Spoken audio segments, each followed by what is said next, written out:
Mwenyekiti wa kamati ya kudumu ya Bunge masuala ya bajeti.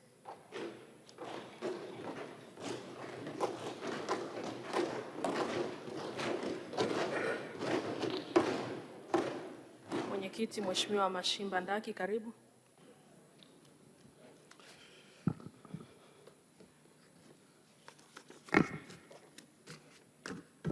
Nakushukuru Mheshimiwa Mwenyekiti. Ifuatayo ni taarifa ya maoni ya kamati ya kudumu ya Bunge ya bajeti kuhusu utekelezaji wa majukumu ya Wizara ya Fedha kwa mwaka 2025-2026 pamoja na makadirio ya mapato na matumizi ya wizara kwa mwaka wa fedha 2026-2027. Mheshimiwa Mwenyekiti, kwa mujibu wa kanuni ya 121 kifungu cha kwanza ikisoma pamoja na kifungu cha 9A cha nyongeza ya 8 ya kanuni za kudumu za Bunge za mwaka 2025 kinaipa kamati jukumu la kusimamia Wizara ya Fedha. Aidha, kifungu cha 9(1)C cha sheria ya bajeti sura 439 kinaipa kamati jukumu la kupitia na kuidhinisha makadirio ya mapato na matumizi ya Ofisi ya Taifa ya Ukaguzi. Kwa misingi hiyo, naomba kuwasilisha taarifa ya maoni ya kamati kuhusu utekelezaji wa bajeti ya Wizara ya Fedha na Ofisi ya Taifa ya Ukaguzi kwa mwaka wa fedha 2025-26 na makadirio ya mapato na matumizi kwa mwaka wa fedha 2026-27. Mheshimiwa Mwenyekiti, kamati 8 ya fedha pamoja na Ofisi ya Taifa ya Ukaguzi kwa mwaka wa fedha 2025-2026 pamoja na makadirio ya mapato na matumizi ya mafungu hayo kwa mwaka wa fedha 2026-27. Mafungu 8 ya Wizara ya Fedha pamoja na Ofisi ya Taifa ya Ukaguzi ni kama inavyoonekana kwenye taarifa yetu ya kamati. Mheshimiwa Mwenyekiti, taarifa ya kamati. Mapitio ya utekelezaji wa majukumu na bajeti ya wizara pamoja na mafungu yaliyo chini yake.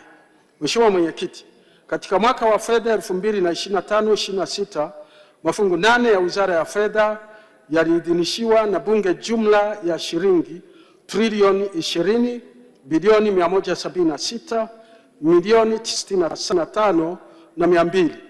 Hadi kufikia Aprili 2026 jumla ya shilingi trilioni 14 83 bilioni 113 milioni 444,713 na senti 4 zilipokelewa sawa na 69.8% ya bajeti iliyoidhinishwa. Jedwali namba 1 linaonyesha utekelezaji wa bajeti ya mafungu hayo yaliyo chini ya wizara. Mheshimiwa Mwenyekiti, kamati ilifanya uchambuzi wa mafungu 8 na kubaini masuala yafuatayo.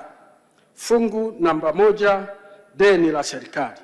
Mheshimiwa Mwenyekiti, katika mwaka wa fedha 2025-26 fungu hili liliidhinishiwa kiasi cha shilingi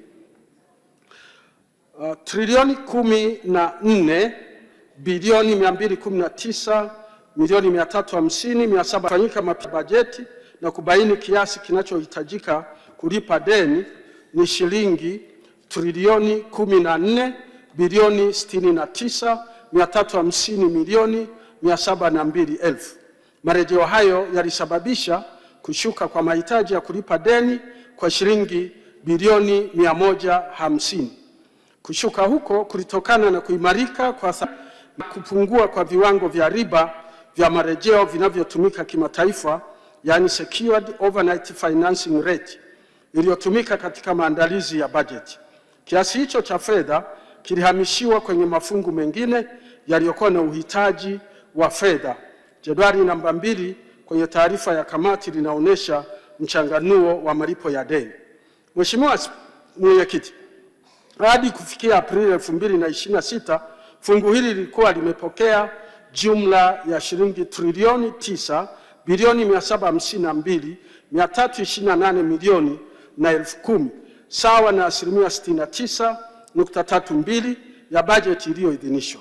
Kamati inaipongeza serikali inayoongozwa na Mheshimiwa Daktari Samia Suluhu Hassan Rais wa Jamhuri ya Muungano wa Tanzania kwa kuwa na uwezo wa kifedha kwa kulipa madeni yetu kwa wakati na kama inavyostahiki. Mheshimiwa Mwenyekiti, pamoja na kwamba deni la serikali limekuwa himilifu kwa viwango vyote vya kimataifa, kiashiria cha uwiano wa deni kwa mauzo ya nje hivi sasa ni 13.9, wakati ukomo ni 15%. Hivyo endapo hatutaimarisha mauzo yetu nje, tunaweza kufikia ukomo na hivyo deni linaweza lisiwe himilivu. Kamati inaitaka serikali kuwekeza kwenye sekta na mikakati inayoongeza mauzo ya nje ili kudhibiti deni na kuongeza thamani ya shilingi. Aidha, kamati inaitaka serikali kupunguza ukopaji katika soko la ndani ili kutoa fursa kwa sekta binafsi kupata mikopo kwa riba nafuu. Fungu namba 6, idara ya mkaguzi wa ndani mkuu wa serikali. Mheshimiwa Mwenyekiti, katika mwaka wa fedha 2025/26 fungu namba 6 liidhinishiwa kiasi cha shilingi bilioni 15,75,338,000. Hadi kufikia Aprili 2026 fungu namba 6 ilikuwa limepokea kiasi cha shilingi bilioni 13,459,965 sawa na 89.28% ya bajeti iliyoidhinishwa. Mheshimiwa Mwenyekiti, uchambuzi wa kamati umebaini kuwa kuna changamoto ya kimuundo na kiutendaji ya idara ya mkaguzi mkuu wa ndani wa serikali pamoja na wakaguzi wa ndani. Changamoto hiyo inatokana na ukweli kwamba mkaguzi mkuu wa ndani wa serikali anawajibika kiutendaji na kiutawala kwa katibu mkuu Wizara ya Fedha, na mkaguzi wa ndani anawajibika kiutawala na kiutendaji kwa afisa mashauri wa taasisi husika.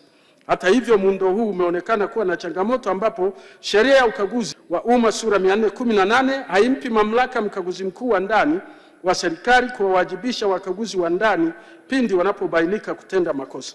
Mheshimiwa Mwenyekiti, kamati inaendelea kusisitiza serikali kufanya mabadiliko ya kimuundo na kiutendaji ya idara ya mkaguzi mkuu wa ndani wa serikali pamoja na kutunga sheria ya ukaguzi wa ndani ya umma ili mkaguzi mkuu wa ndani wa serikali awajibike kiutawala kwa mlipaji mkuu wa mkuu kiongozi kupitia kamati ya ukaguzi ya kitaifa, the National Audit Committee. Vile sheria hii iweke masharti atakayomfanya mkaguzi mkuu wa ndani kuwa huru.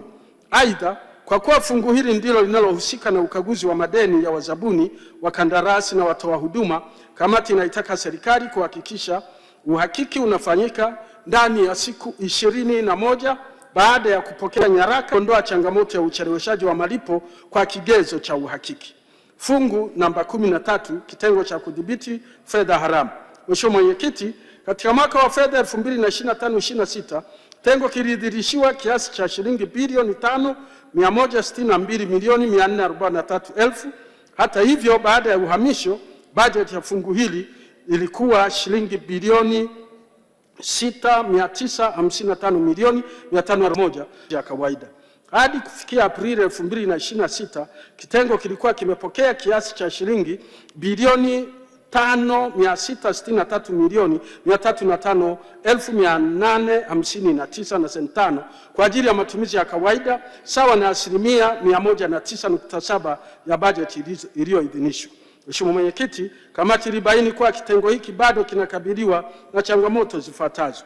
Moja, katika masuala wa fedha haramu, ufadhili wa ugaidi na ufadhili wa silaha za maangamizi. 2, ongezeko la matumizi ya sarafu za kidijiti zinazotumika kutakatisha fedha. Na 3, matumizi ya fedha taslimu ambayo huchangia kwa kiasi kikubwa kutakatisha fedha haramu. Mheshimiwa Mwenyekiti, katika kukabiliana na changamoto hizo, kamati inaitaka serikali kukiwezesha kitengo kuwa mamlaka kamili yenye watakao kwa mkurugenzi mtendaji wa mamlaka ili kuongeza uwajibikaji na kutekeleza majukumu yake kwa ufanisi. Aidha, kamati inakishauri kitengo hiki katika utendaji kazi wake kisiwe kikwazo kwa maendeleo kwa mtu mmoja mmoja na uchumi kwa ujumla. Fungu namba 21, hazina. Mheshimiwa Mwenyekiti, katika mwaka wa fedha 2025/26 fungu namba 21 liliidhinishiwa jumla ya shilingi trilioni bilioni 459 milioni 579,87,000 hadi kufikia Aprili 2026. Fungu hili limepokea jumla ya shilingi trilioni 1,997 bilioni 897 milioni 695,078 sawa na asilimia 81.23 ya bajeti iliyoidhinishwa. Mheshimiwa Mwenyekiti, moja ya majukumu ya fungu namba 21 ni kusimamia mapato na matumizi ya fedha za umma, kusimamia sera, sheria, kanuni na miongozo ya fedha, ununuzi wa umma, ubia kati ya sekta ya umma na binafsi, pamoja na usimamizi wa bajeti ya serikali. Katika uchambuzi wa utekelezaji wa majukumu ya fungu hili, kamati imebaini yafuatayo: moja, bado matumizi yasiyo na tija yameendelea kuwepo katika mafungu mbalimbali ya serikali.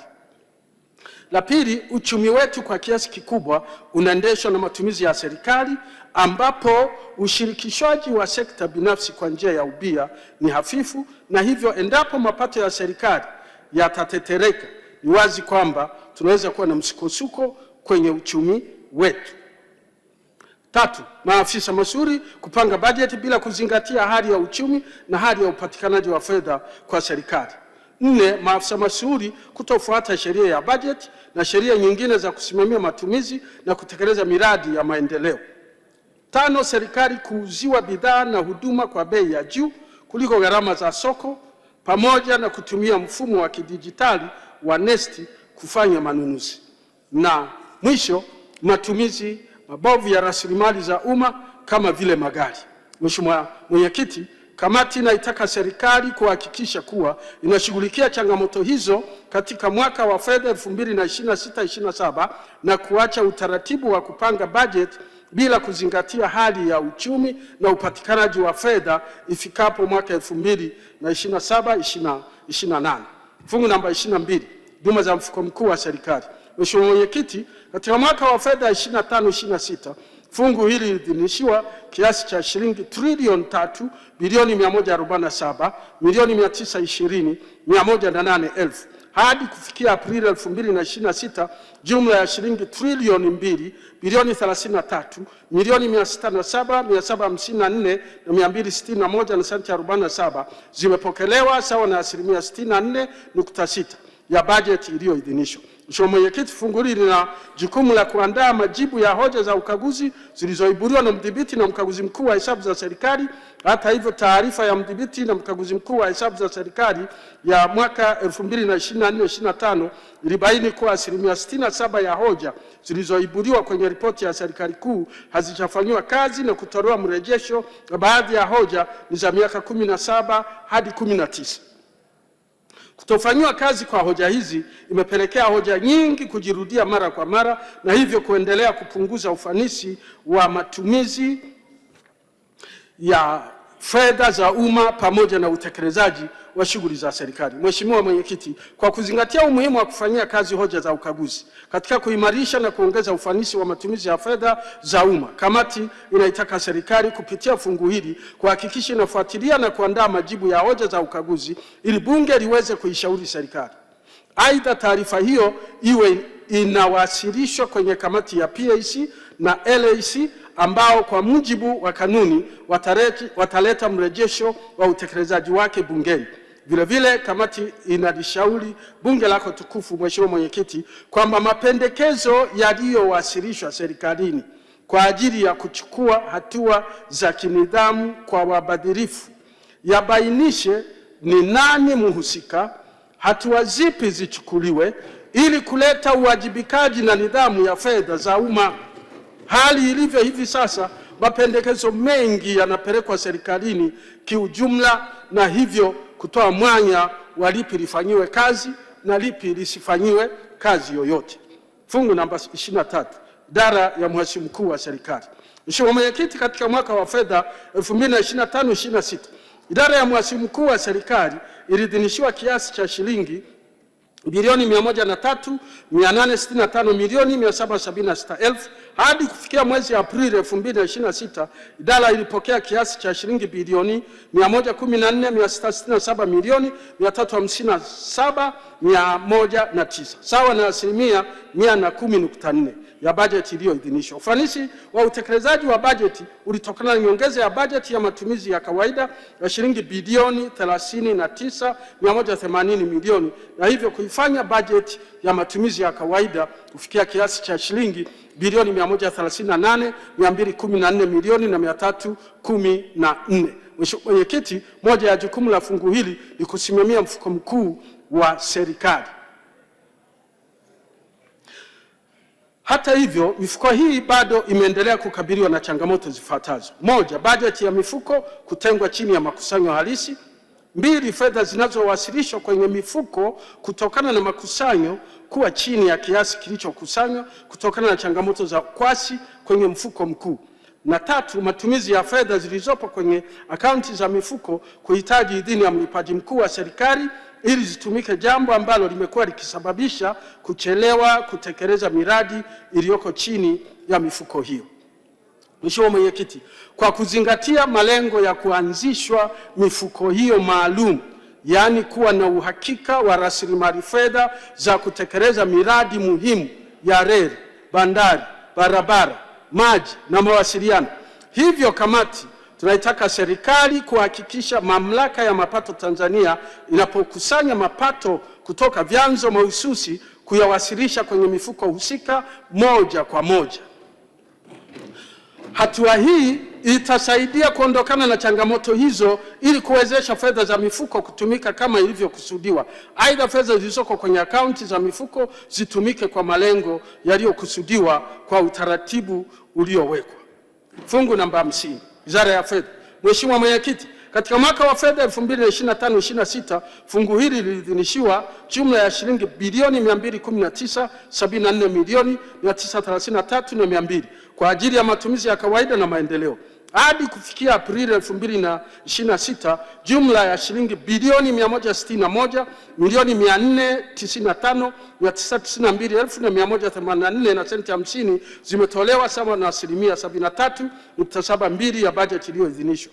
Aidha, uchambuzi wa kamati ulibaini bajeti matumizi mengineyo ilifanyiwa marekebisho kwa kupunguza kiasi cha shilingi bilioni 1,203 milioni 920,000, hivyo kufanya bajeti hiyo kufikia kiasi cha shilingi bilioni 78,437 milioni 85,200 kutoka shilingi bilioni 79,641 na shilingi 5,200 iliyoidhinishwa. Mheshimiwa Mwenyekiti, fungu hili linahusika na kubuni na kusimamia mifumo ya kielektroniki ya usimamizi wa fedha na tehama pamoja na kuratibu utekelezaji wa programu ya maboresho ya usimamizi wa fedha za umma. Mheshimiwa Mwenyekiti, kamati inaitaka serikali kuhakikisha fedha zinatumika kama ilivyoidhinishwa ili kuleta matokeo yaliyokusudiwa kwa kuendelea kuboresha mifumo pamoja na programu za usimamizi wa fedha za umma. Aidha, sambamba na jukumu hili, serikali kupitia fungu hili iendelee kuimarisha usimamizi wa vihatarishi vinavyoweza kuathiri utekelezaji wa bajeti ili kuhakikisha bajeti inatekelezwa kama ilivyokusudiwa. Mheshimiwa Mwenyekiti, uchambuzi wa makadirio ya mapato na matumizi ya Wizara ya Fedha pamoja na mafungu yaliyo chini yake kwa mwaka wa fedha 2026/27. Mheshimiwa Mwenyekiti, katika mwaka wa fedha 2026/27, Wizara ya Fedha pamoja na mafungu yaliyo chini yake inaomba kuidhinishiwa jumla ya shilingi trilioni 21 bilioni 335,984 milioni 722,000 sawa na ongezeko la asilimia 5.75 kutoka bajeti ya shilingi trilioni 20 bilioni 176 milioni 97,365,200 mwaka 2025 na 26. Kati ya kiasi kinachoombwa shilingi trilioni 14,712 bilioni 796 milioni 574 ni kwa ajili ya ulipaji wa deni, shilingi trilioni 19,446 bilioni 887 milioni 571 ni kwa ajili ya matumizi ya kawaida, na shilingi trilioni 1,889 bilioni 97 milioni 151,000 kwa ajili ya utekelezaji wa miradi ya maendeleo. Jedwali namba 3 linaonyesha mchanganuo wa maombi ya fedha yaliyowasilishwa. Uchambuzi wa baadhi ya mafungu. Mheshimiwa Mwenyekiti, baada ya uchambuzi wa mafungu 8, kamati ilibaini na kupendekeza masuala yafuatayo. Fungu namba 21, yani hazina. Mheshimiwa Mwenyekiti, misamaha ya kodi ni nyenzo muhimu inayotumiwa na serikali katika kuchochea uwekezaji, kupunguza gharama kwa wananchi na kuendeleza sekta za kimkakati. Hata hivyo, utekelezaji wake umekuwa na changamoto kadhaa zinazohitaji maboresho ili kuhakikisha misamaha hiyo inaleta matokeo chanya kwa uchumi wa taifa. Changamoto hizo ni kama zifuatazo. Moja, baadhi ya misamaha hutolewa kwa sekta zisizo na mchango mkubwa katika uchumi. Mbili, hakuna ufuatiliaji thabiti ili kubaini endapo misamaha iliyotolewa inaleta matokeo yaliyokusudiwa. Tatu, imekuwa ikipunguza mapato ya ndani na kuongeza utegemezi wa mikopo na misaada. Na nne, imekuwa ikitumiwa vibaya na baadhi ya waliopewa misamaha hiyo wa baadhi ya wawekezaji. Mheshimiwa Mwenyekiti, katika kutatua changamoto hizo, serikali inatarajia kuandaa mapendekezo ya kutunga sheria ya misamaha ya kodi katika mwaka wa fedha 2026/27. Kamati inaishauri serikali kuweka matakwa yafuatayo kwenye sheria itakayotungwa. Moja, kuelekeza msamaha kwa sekta za kimkakati zinazochangia ajira na ukuaji wa uchumi kama vile kilimo, viwanda vidogo, nishati mbadala na teknolojia.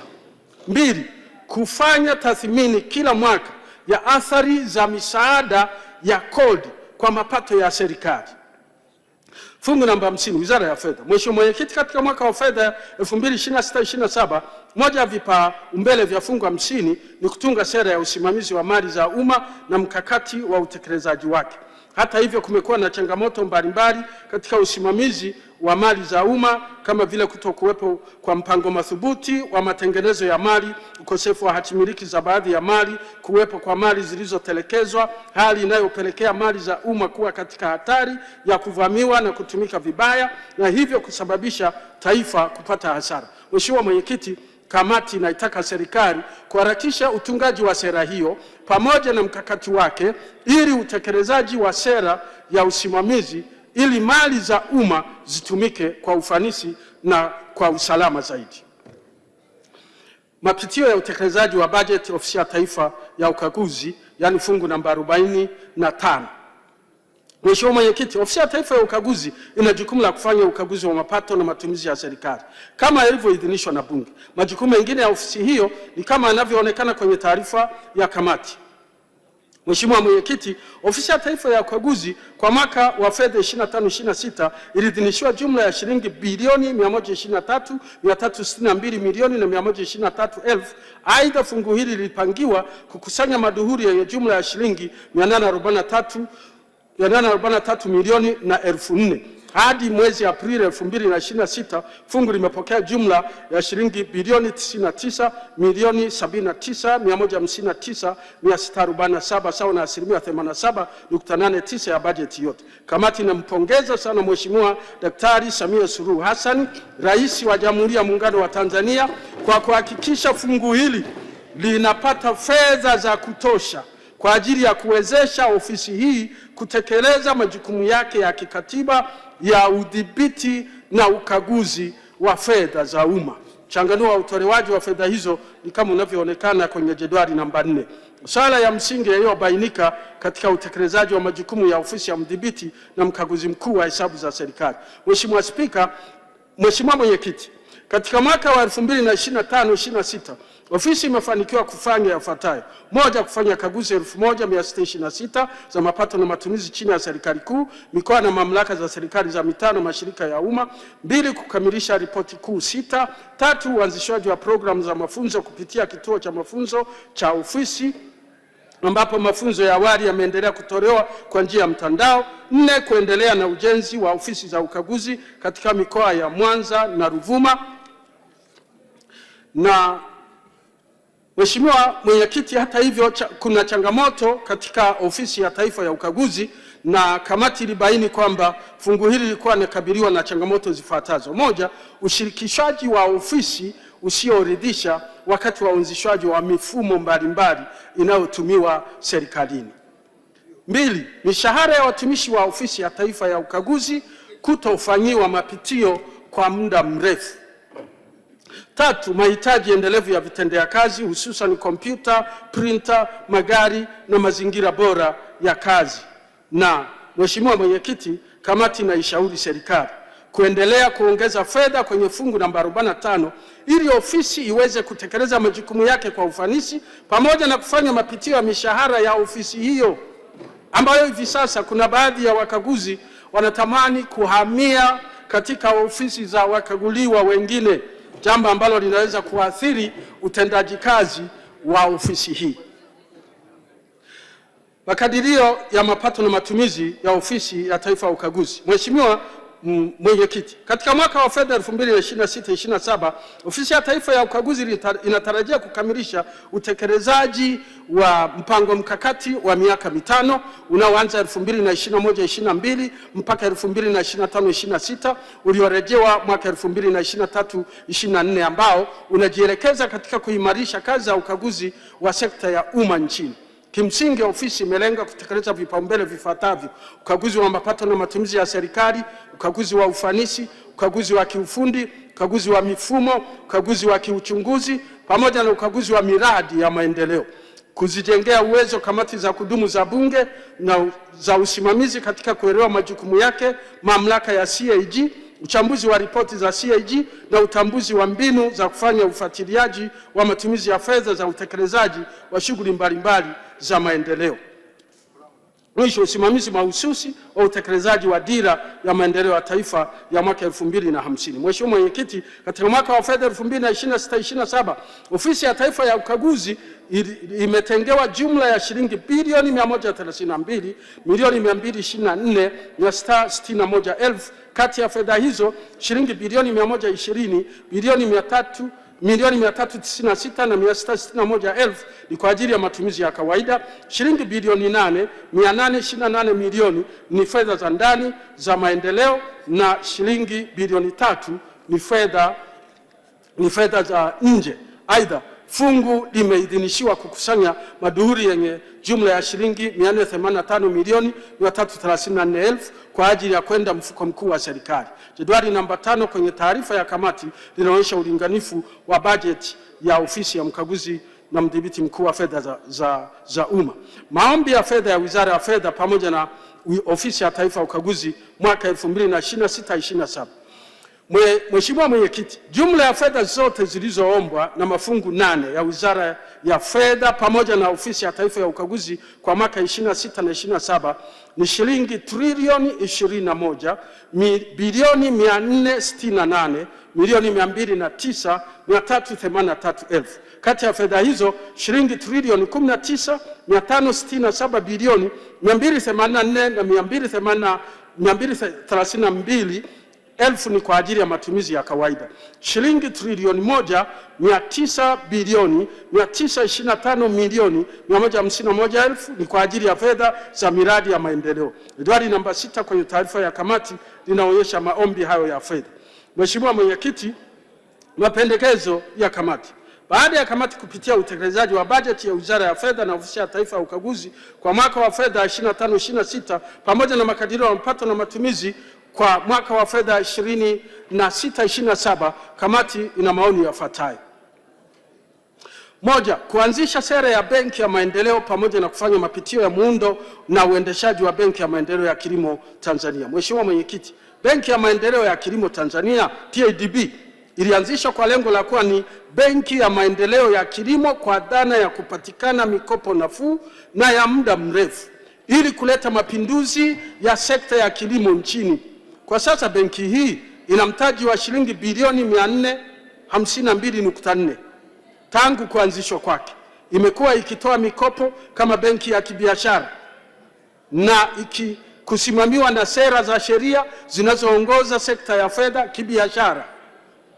Aidha, TADB pamoja na changamoto hiyo imeendelea kutoa mikopo ya kibiashara kwa riba isiyozidi 10%, jambo ambalo ni kinyume na lengo la uanzishaji wake. TADB imetoa zaidi ya shilingi trilioni 1.38 katika mikopo ya kilimo. Mheshimiwa Mwenyekiti, benki hiyo inakabiliwa na changamoto zifuatazo. Moja, TADB kuendelea kutoa mikopo ambayo ni ghali na ya muda mfupi isiyoendana na dhana ya uanzishwaji wake na kujikita zaidi kuendeshwa kusimamiwa kama benki ya biashara. Mwaka wa fedha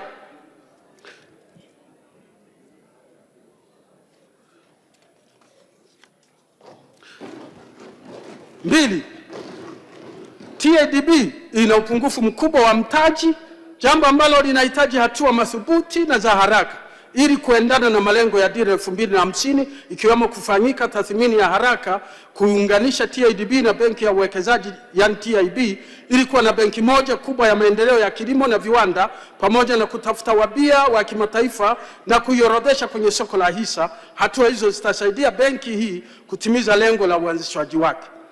3, ukosefu wa sera na sheria ya kusimamia benki ya maendeleo, sera ya ukopeshaji wa sekta za uzalishaji hasa kilimo.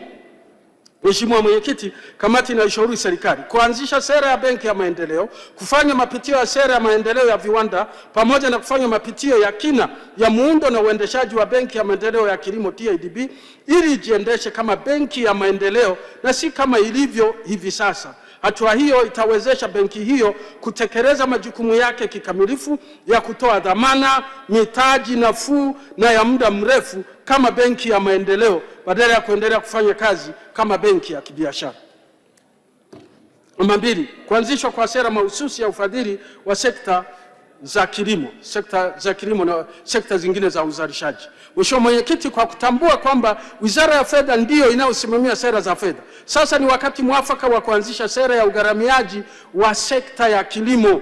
Aidha, sekta ya kilimo imeendelea kuongoza kwa kuwa na mchango mkubwa kwenye pato la taifa kwa 26.3%. Sekta hii imekuwa ikitekeleza miradi mbalimbali ya kimkakati, ukizingatia kuwa zaidi ya 60% ya Watanzania wanajishughulisha na kilimo. Mheshimiwa Mwenyekiti, sekta hii imekuwa ikikabiliwa na changamoto kubwa ya upatikanaji wa mitaji.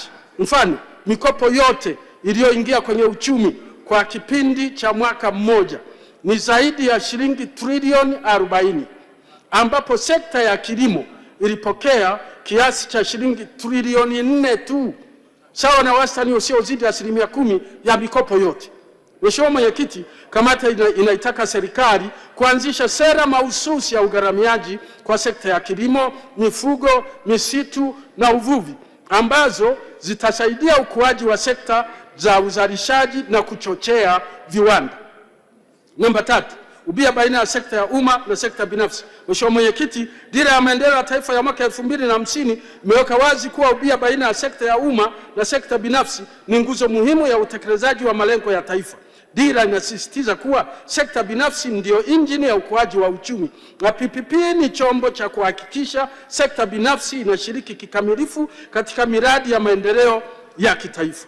Kamati inatambua kuwa PPP ni mkakati wa lazima wa kufanikisha maendeleo ya taifa. Kupitia PPP, Tanzania itaweza kuhamasisha mitaji, kuimarisha sekta binafsi, kupunguza mzigo wa mahitaji ya fedha kwa serikali ili kufanikisha utekelezaji wa miradi mikubwa ya kitaifa kwa uwazi na uwajibikaji. Mheshimiwa Mwenyekiti, kwa kuwa Wizara ya Fedha kupitia kituo cha ubia inasimamia masuala yote na miradi inayohusu PPP, kamati ilikuwa na maoni yafuatayo. 1, Wizara ya Fedha kuzitaka mamlaka zote za serikali kuwa kila... Mheshimiwa Mwenyekiti, muda wako umeisha, malizia. Asante. Asante Mheshimiwa Mwenyekiti. Ngoja niende kwenye hitimisho.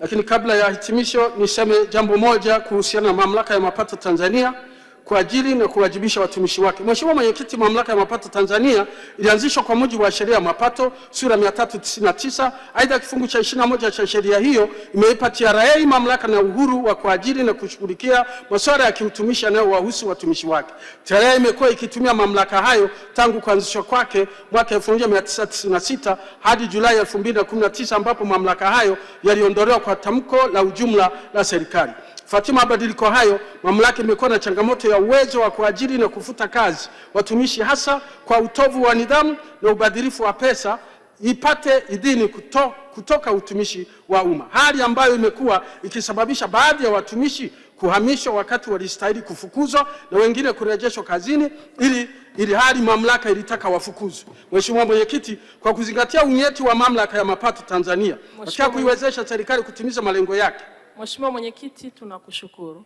Asante Mheshimiwa. Nakushukuru Mheshimiwa, na kushukuru sana Mheshimiwa Mwenyekiti. Chukua nafasi hii kukushukuru wewe Mheshimiwa Spika na waheshimiwa wenyeviti wote wengine kwa jinsi mnavyoliongoza bunge letu, lakini washukuru sana wajumbe wa kamati yangu. Nimshukuru sana Mheshimiwa Waziri wa Fedha pamoja na timu yake, manaibu wa waziri, katibu mkuu na watumishi wengine wote kwa kutuwezesha kufanya kazi zetu kwa urahisi na kwa uzuri. Tunakushukuru sana. Asante sana Mheshimiwa Mwenyekiti. Asante Mheshimiwa kwa uwasilishaji wa taarifa ya kamati.